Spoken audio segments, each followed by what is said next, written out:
económica y la deficiente procuración de justicia fueron sus principales promotores. Los mexicanos empezamos a tomar conciencia de nuestro ser ciudadano, de los derechos y obligaciones que esto implica, así como de la importancia de participar en la vida pública, en la construcción de un sistema verdaderamente democrático. Ante esta situación, surgieron diversos espacios de participación social para las organizaciones civiles y con representación política no partidista. La red se constituyó dentro del amplio espectro de actores sociales interesados en la defensa y promoción de los derechos humanos, la democracia y la justicia social en México.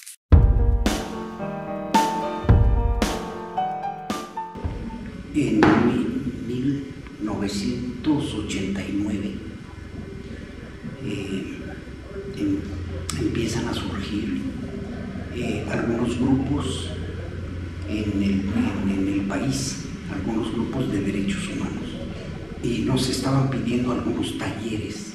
Mira, el origen de la red tiene que ver con que a mediados de los 80 empiezan a crearse las primeras organizaciones civiles de derechos humanos, ¿no?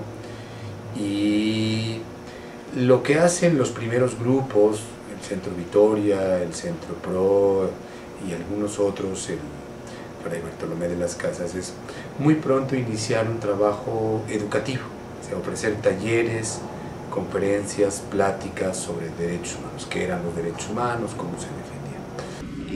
Lo que hacíamos nosotros era ir a los diferentes talleres y empezamos a decir, bueno, ¿y por qué en lugar de Tabasco ir con cada uno de los grupos no hacemos una pequeña reunión con los grupos que están trabajando sobre derechos humanos, que quieren trabajar en derechos humanos en Tabasco? Y empezó la idea de crear un pequeño grupo en Tabasco, una pequeña red en Tabasco.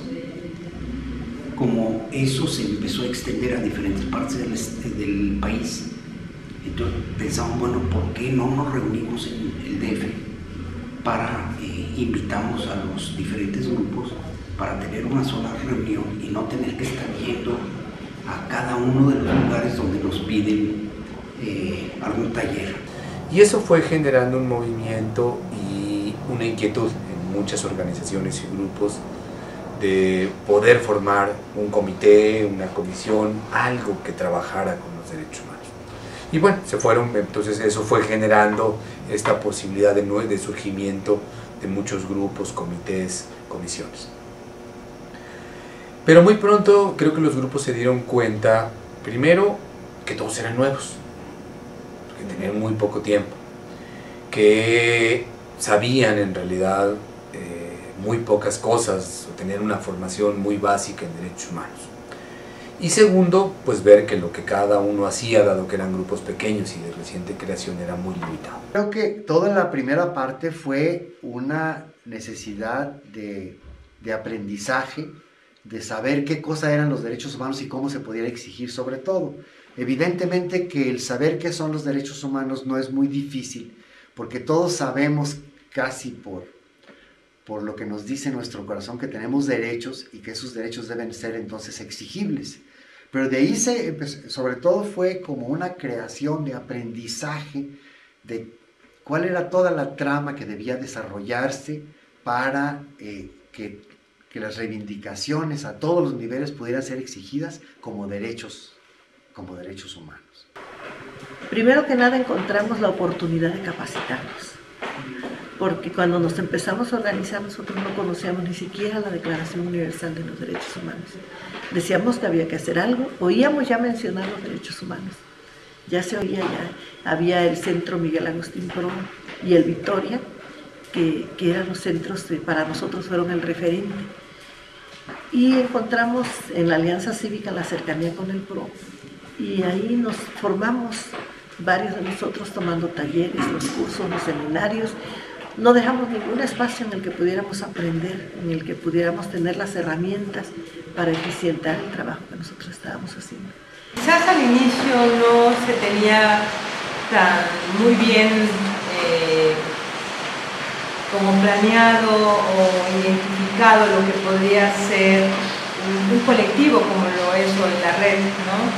Pero creo que hubo una visión de que había que empezar a hacer un trabajo de manera conjunta, sumando los esfuerzos, las experiencias de las distintas organizaciones que en ese momento había en México. Y entonces frente a eso, en una iniciativa del Centro PRO y de un despacho de abogados del corporativo jurídico, se lanza la iniciativa de poder tener, generar dos tipos de espacios. Uno, espacios de capacitación para formarse, para elaborar materiales de derechos humanos, porque los que había eran todos, digamos, traídos de la experiencia centroamericana o sudamericana, pero no eran una producción propia. Y segundo, para compartir lo que cada quien hacía y lo que estaban viviendo en el lugar donde trabajaban. O sea, es un poco decir, tener una visión más allá de la que cada quien tenía de manera local. Y así se empezaron a partir de finales de 88 las primeras reuniones más de análisis y luego de capacitación. Y fueron viendo, bueno, pues que resultaba importante, útil estos encuentros, estos espacios de capacitación y de análisis. Sobre todo en el sur es donde empezaron a surgir una mayor cantidad de grupos de derechos humanos que se fueron constituyendo ya en centros. Y evidentemente que al haber ya un cierto número de centros o comités de derechos humanos, entonces ya salió la idea de la red rápidamente. Bajo la idea de que cada uno lo que hacía era importante, pero era muy poco, era muy limitado, y cada uno aislado, cada organización aislada, pues era muy vulnerable, ¿no?, al riesgo. Y entonces se empieza a dar este proceso.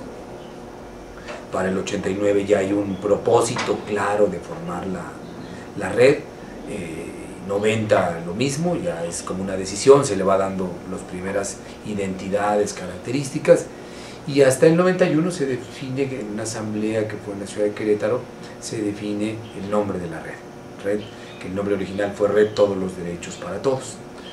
Y creo que importa subrayar lo del nombre, porque en ese momento había una reflexión, discusión dentro de la red, en el sentido de que se pudiera quedar como muy claro que era una red que trabajaba por los derechos humanos desde esta idea de la integralidad, o sea, derechos civiles y políticos, pero también derechos económicos, sociales y culturales. Y por eso el nombre quería reflejar eso, todos los derechos para todos, o sea, no era una red que solo privilegiara unas cosas, sino que quería tener este ámbito abarcador de toda la amplitud y diversidad de los derechos humanos.